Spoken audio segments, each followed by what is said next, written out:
As City Body and Frame in Riverside, California opens for business, owner Don Feeley doesn't know about the surprise visitors who will arrive later in the day.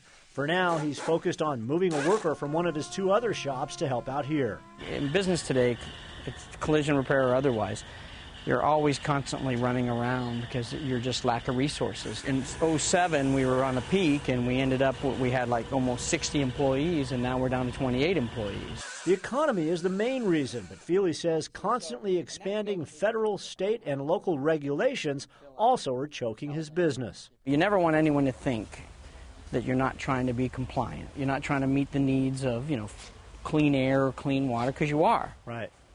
But a lot of those are, did you dot the I's and cross the T's stuff. On top of the agencies regulating any small business, collision repair shops, because they deal with hazardous materials, are inspected and permitted by an alphabet soup of government bureaucracies. We see a lot more of those people than we ever have. Especially in this economy, there's no sensitivity to what it takes to run a business today. The irony is Feeley's family-owned company has been in business for 37 years, and he says it's never been safer or cleaner than today.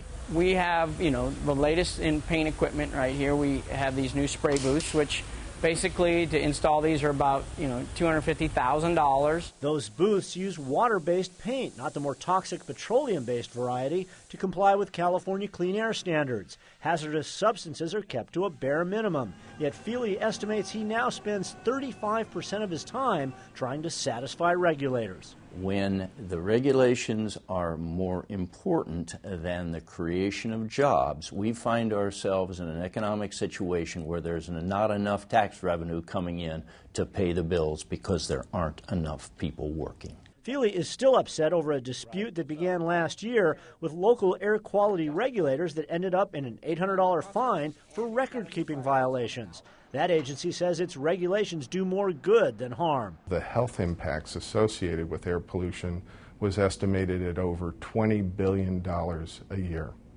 In terms of the potential costs of control to achieve federal clean air standards, that was estimated at about $4 billion a year. Back to those unexpected visitors. About 3 hours after we showed up, Riverside Fire Department inspectors arrived at Feeley's shop.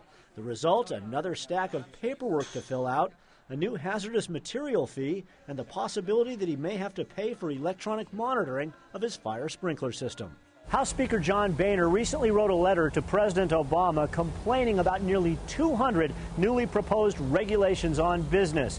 He said the House is considering legislation that would require congressional approval of any new regulations that have a significant impact on jobs. Casey Wyant, CNN, Riverside, California.